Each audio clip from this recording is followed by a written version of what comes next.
O fermento dos fariseus e dos saduceus. Quando os discípulos passaram para o outro lado, esqueceram-se de levar pão. Disse-lhes Jesus: Olhai e guardai-vos do fermento dos fariseus e dos saduceus. Eles, porém, discorriam entre si, dizendo: É porque não trouxemos pão. Jesus, percebendo, prosseguiu: Por que estáis discorrendo entre vós, por não terdes pão, homens de pouca fé?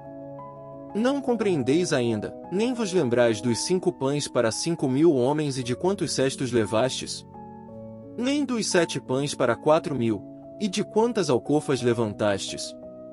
Como não compreendeis que não vos falei a respeito de pão? Mas eu vos disse: guardai-vos do fermento dos fariseus e dos saduceus. Então entenderam que lhes não dissera que se guardassem do fermento dos pães, mas sim da doutrina dos fariseus e dos saduceus. Mateus 16, 5-12. Numa das grandes viagens missionárias que fizera, Jesus havia saído de Genezaré, passará por Tiro e Sidom, atravessar a Galileia e chegará a Magdala, nesse largo percurso operando grandes maravilhas, quer curando enfermos, quer saciando a fome a 4.000 pessoas de uma vez, e, de outra, alimentando, miraculosamente, 5.000 pessoas, com a multiplicação dos pães.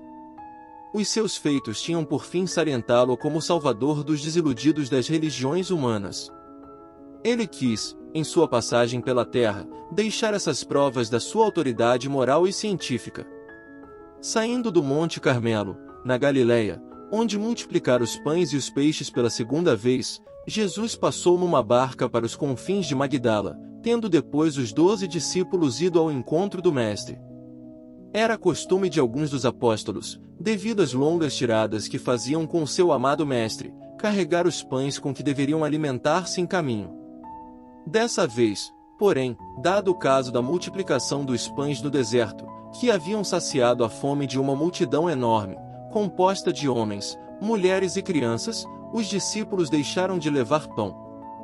Sentados em torno de seu mestre, como costumavam fazer para ouvirem seus ensinamentos, Jesus começa recomendando-lhes, com grande insistência, que se acautelassem contra o fermento dos fariseus e saduceus. Não compreendiam eles, porém, o que queria dizer aquela expressão, fermento dos fariseus e dos saduceus. Julgavam que o Senhor os censurara por não terem levado pão. Por haver Jesus empregado a palavra fermento, julgavam eles tratar-se de pão, porque para a panificação é necessário fermento. Então lhes diz Jesus: Não compreendeis que não vos falo de pão, nem vos censuro por não terdes trazido pão? Pois acabastes de ver como fiz aparecer pães para 4.000 pessoas e sobraram muitos cestos e pedaços. Eu, que já fiz isso a uma enorme multidão, não poderei fazer o mesmo no momento em que sentirdes fome e vos seja preciso comer pão? Homens de pouca fé, de rude compreensão, por que estáis discorrendo inutilmente? Por que pensais só no pão da terra, que vós comeis mas dentro de poucas horas, sentis de novo a necessidade de comer? Por que não pensais no pão do céu que vos saciará para sempre? Pois se eu falei do fermento dos fariseus e dos saduceus, como discorreis sobre o pão? Foi então que os discípulos compreenderam que Jesus se referia à doutrina dos fariseus e dos saduceus. Se é verdade que há necessidade de fermento na feitura do pão, também é verdade clara que grande é a diferença que existe então entre o pão e o fermento. O pão sacia a fome, embora por momentos, e se transforma em corpo, auxilia o trabalho, anima a palavra, para que o evangelho ressoe e a luz brilhe. O fermento azeda o estômago, molesta as vísceras, mata o corpo, impede a palavra, tolhe o evangelho, extingue a luz, sufoca a verdade. Quão grande é a diferença entre o pão e o fermento!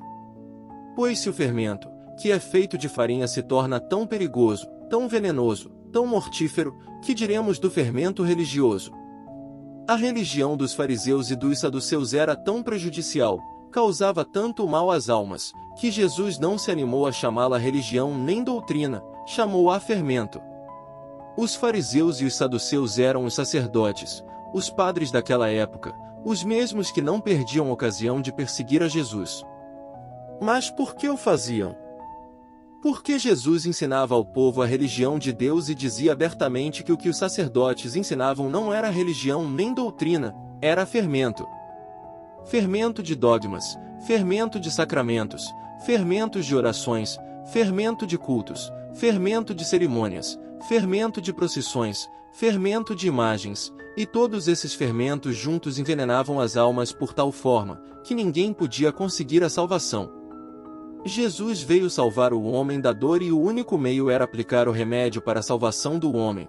Jesus veio salvar o homem do naufrágio, havia de fazer que ele abandonasse a barca apodrecida que tinha os cascos carcomidos e estava naufragando com a tripulação.